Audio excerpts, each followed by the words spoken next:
Cette question donc pour ouvrir ce journal, savez-vous vraiment à qui vous donnez vos anciens vêtements? Des associations comme Terre, Oxfam ou les Petits Riens qui ont l'habitude de les collecter lancent en effet un avertissement. Plusieurs communes auraient été démarchées par des entreprises privées qui veulent récupérer ces vêtements pour les revendre en seconde main. Benjamin Samin avec Michel Herix. Nous sommes dans les sous-sols d'un magasin Oxfam. C'est ici qu'a lieu le craquage.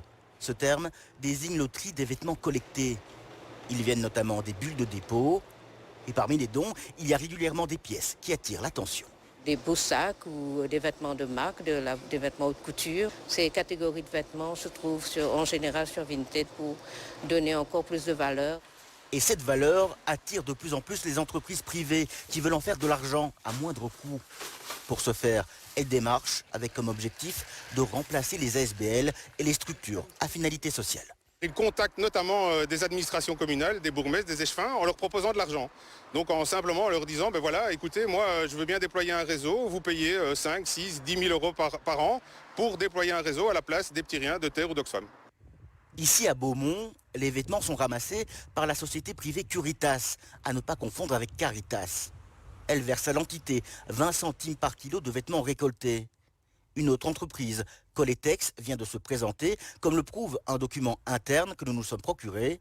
Il est envoyé par la commune et destiné à la SBL Terre. La société Coletex serait prête à verser 7 000 euros par an à la commune. L'argent étant le nerf de la guerre, le collège souhaiterait savoir si votre société comptait intervenir pécuniairement au niveau de ces bulles.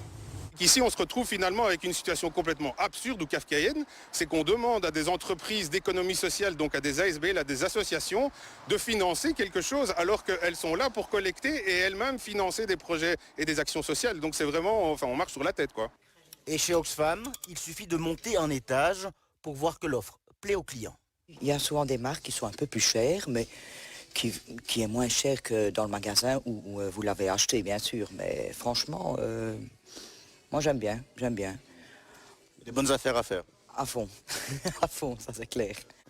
L'intérêt du secteur privé pourrait avoir des conséquences majeures pour les ASBL et mettre à mal toutes les actions sociales financées avec l'argent du textile de seconde main.